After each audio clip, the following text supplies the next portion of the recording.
শুভ নববর্ষ সবাইকে। নববর্ষের শুভেচ্ছা জানিয়ে দেখো আজকে একটা সুন্দর একটা রেসিপি নিয়ে এলাম তোমাদের সামনে। তোমরা একবার ট্রাই করে দেখতে পারো। এটা দোকানের থেকেও খুব সুন্দর এবং টেস্টি এবং হেলদি খাবার। তোমরা পারলে একবার বানিয়ে দেখতে পারো, তবে একটু ধৈর্য ধরে বসতে হবে, টাইম নিয়ে দেখতে হবে। দেখো প্রথমে আমি নিয়ে নিয়েছি এটা 1.5 কাপ মতো, 1.5 কাপেরও বেশি, 2 কাপ মতো একটু ময়দা নিয়ে নিয়েছি। আর নেবো ঘি। এটার মধ্যে না বেশি কিছু তোমার আইটেম লাগবে না, শুধু 2-3টে আইটেমেই হয়ে যাবে আর খুব সহজেও হয়ে যাবে। হ্যাঁ, একটু বানাতে একটু টাইম লাগবে, কিন্তু বাকি কোনো উপকরণ বেশি কিছু লাগবে না, ঘরে যা উপকরণ আছে তাতেও। আর এটা তোমরা সাদা তেল দিয়েও বানাতে পারো, কিন্তু আমি সাদা তেল দিয়ে বানাইনি, কারণ ঘি দিয়ে বানালে এটার ফ্লেভারটাও ভালো আসবে আর টেস্টি হবে বেশি, সেই জন্য। আর এর মধ্যে তোমরা বেকিং সোডা, বেকিং পাউডারও দিতে পারো। আমি কিন্তু কিছুই দিইনি, তার কারণ আমি অনেকটাই ঘি দিয়েছি, দিয়ে ভালো করে মেখে নিয়েছি। ময়ানটা এত ভালো করে দিয়েছি যে আর কোনো দরকার পড়েনি। তোমরা রিস্ক নিও না, তোমরা একটু দিয়ে দিও বেকিং সোডা আর বেকিং পাউডার। তারপর থেকে এইভাবে খুব ভালো করে মেখে নিতে হবে, কন্টিনিউ অনেকক্ষণ ধরে ভালো করে ওটার সাথে মিশিয়ে নিতে হবে। মিশিয়ে নেওয়ার পরে তোমাকে একটু একটু করে জল দিয়ে মেখে নিতে হবে, যেমন লুচি পরোটায় রুটি বেলো মাখো, সেরকম আটাটা মাখো, সেরকম করে তোমাদেরকে মেখে নিতে হবে। দেখো আবার আমি একটু ঘি দিয়ে দিলাম, আমার একটু কম মনে হচ্ছিলো সেই জন্য। তারপরে আমি ভালো করে দেখো না দালা পাকিয়ে যাচ্ছে, এরকম করে মেখে করে নিলাম। এবার তোমরা একটু করে জল দিয়ে মেখে নেবে। মেখে নেওয়ার পরে সুন্দর করে একটু একটু করে জল দিয়ে মাখবে। একবার অনেকটা জল দিয়ে দেবে না, তাহলে কিন্তু খুব নরম হয়ে যাবে, সেটা ভালো হবে না।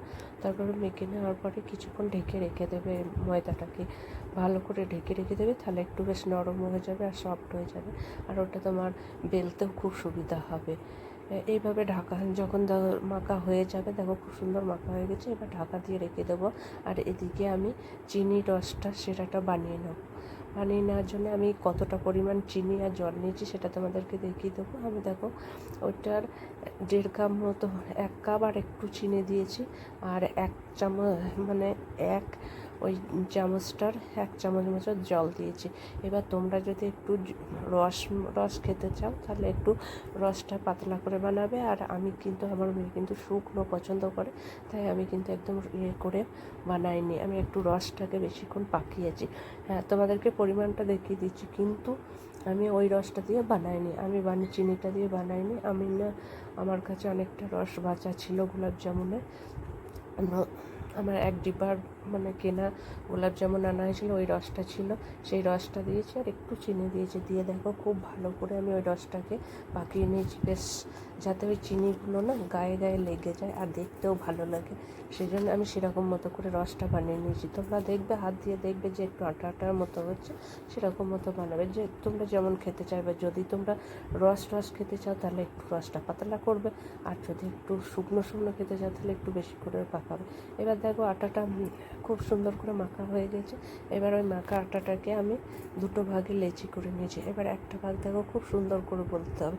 এবার এখানে বেলাটাই হচ্ছে মেন কাজ। বেলাটা এতবার বেলতে হবে যতক্ষণ না তুমি টায়ার্ড হয়ে যাচ্ছ।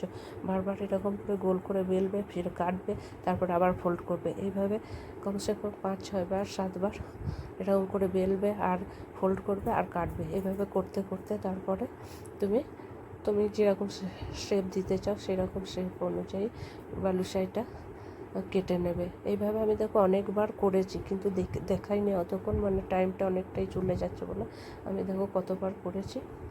করে তোমরা এইভাবে লেয়ারের ওপর লেয়ার দেবে, তাহলে ভাজলেও কী হবে, ওইটা ভালো রসটার বেশ ঢুকবে আর খেতেও খুব ভালো হবে। এইভাবে ওরকম করে নেবো, তারপরে ধীরে ধীরে সবগুলো কেটে নেবো।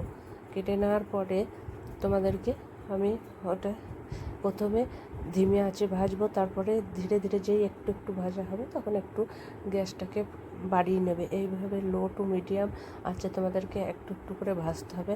এবার তোমরা খুব লাল করেও ভাজতে পারো, তোমরা করে একটু কম লাল, যে যেমন পছন্দ করো সেরকম করে ভাজবে। আমি দেখো এরকম করে অনেকবার করার পরে এবার কেটে নেবো।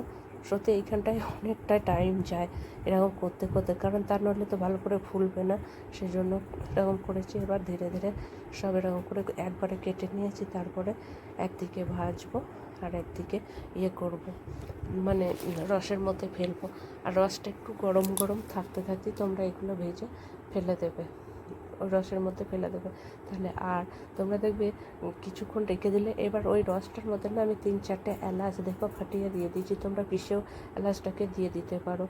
তোমাদের যেটা ইচ্ছা সেটা তোমরা যেটা ভালো করবে সেটা করবে। দেখো আমি রসটা ওইদিকে করে রেখেছি, তাও আরেকবার তোমাদেরকে দেখিয়ে দেবো। এবার এইভাবে পিস পিস করে কেটে নিয়ে ধীরে ধীরে সব ব্রাউন করে ভেজে নেবো। সব দেখো পিস পিস করে কাটছি। তোমরা এটা একটু সত্যিই অনেকটা টাইম লেগে গিয়েছিলো তোমরা, কারণ এইটা তো এক প্যাট, এখনও আরেকটা ভাগ আছে সেটাকেও ভাজতে হবে, তাই তোমাদেরকে এক পার্ট ভেজে দেখিয়ে দিচ্ছি। আর এটা হ্যাঁ, তোমাদেরকে যে দেখো প্রথমেই যে ফটোটা দেওয়া আছে ওইটা আমার সকালে যখন সঙ্গে সঙ্গে যে আমি প্লেটে সাজিয়েছি ওইটাই, কিন্তু তখনও অতটা ভালো রস ঢোকেনি। পরে যে ভিডিও দেখো, পরে একটা ডিব্বার মধ্যে যখন ভরেছি তখন ওটার কালারটা এত সুন্দর এসছে আর পুরো শুকনো কটকট করছে, আর খেতেও এত দারুণ হয়েছে, মানে মানে দোকানেরও অত সুন্দর মনে হয় না। আমি আমার নিজের তারিফ করছি না, তোমরাও এবার প্লিজ ট্রাই করে দেখো যারা মিষ্টি খেতে ভালোবাসে।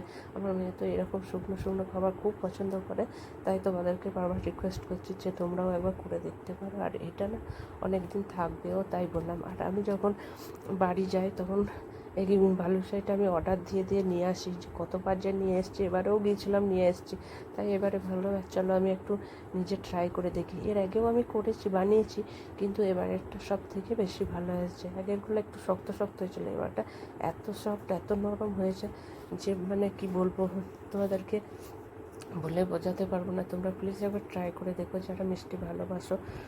দেখো এইভাবে ধীরে ধীরে সব ভেজে নেবো। ভেজে নেওয়ার পরে তোমরা সব এরকম করে বানাবে, আর সত্যি গো খুব ভালো হয়েছে। আবার তোমরা তো জানোই যে কেমন, যারা মিষ্টি ভালোবাসে তারা যে কোনো পেলেই মিষ্টি খেতে চায়। অকেশনালি কিছু না কিছু মিষ্টিতে চাই, আর আমার ঘরে তো সবসময় মিষ্টি রাখতে হয়, কারণ খাবার পরে মনে হয় একটা কিছু খাই, তাই সবসময় আমার ঘরে একটা কিছু না কিছু থাকি। তাই দেখো এরকম করে লাল লাল করে ভেজে নেবে, আরও বেশি করেও তোমরা ভাজতে পারো। আমার তো আর বেশি ভালো লাগলো না, আমার এই কালারটাই এতটাই ভালো লাগলো বলে এরকম করেই ভেজেছি। তোমরা আর একটু কালো করেও ভাজতে পারো, কিন্তু আমার কালারটা তো ভালো লাগে না, আমার এই ব্রাউন কালারটাই বেশি ভালো লাগে। আমি এরকম করে সব ভেজে নিয়েছি। এবার একটা একটা করে এই গরম গরম রসটা গরম থাকবে, এই গরমই দিয়ে দেবে। এবার দিয়ে একটু নেড়ে নেবে, আর ফোটাবে না, কিন্তু ওটা ধীরে ধীরে আস্তে আস্তে রসটা ঢুকবে। আর সঙ্গে সঙ্গে তো রসটা দেখো আমি এরকম করে রসটা করে নিয়েছি, কারণ আমি শুকনো শুকনো করতে চাই। আমি একটা ভিডিওতে দেখেছিলাম সে একটু রস রেখেছিল, কিন্তু আমার মেয়ের ওটা পছন্দ নয়, আমার মেয়ের চাই একটু শুকনো শুকনো বেশ, সেই জন্য দেখো আমি এরকম করে রসটা করে নিয়েছি। এবার গ্যাস বন্ধ করে দিই, তোমরা এবার একটা একটা করে দেবে। এবার আমি যেটা দেখো ব্লু প্লেটে যেটা সাজিয়ে তোমাদেরকে দেখাচ্ছি ওইটা কিন্তু সঙ্গে সঙ্গে, কিন্তু পরে যদি দেখো আমি সাদা ডিব্বার মধ্যে ভরেছি, ওইটা সকালবেলায় একদম এরকম হয়ে গেছে, এত সুন্দর খেতে হচ্ছে। তাই তো বলছি প্লিজ বানিয়ে করে খেয়ে দেখো। আর তোমরা যারা আমার এই ভিডিওটা দেখছো তারা প্লিজ যদি ইউটিউব থেকে দেখো আমার চ্যানেলটাকে পারলে একটু সাবস্ক্রাইব করে দিও, আর পেজ বা প্রোফাইল থেকে দেখো তাহলে একটু ফলো করে দিও। আর কেমন হয়েছে একটু বলো, তোমরা আগে বানিয়ে খেয়ে দেখে বলো কেমন হয়েছে। রেসিপিটা ভালো লাগলে প্লিজ একটা সাবস্ক্রাইব করে দিও। Thank you.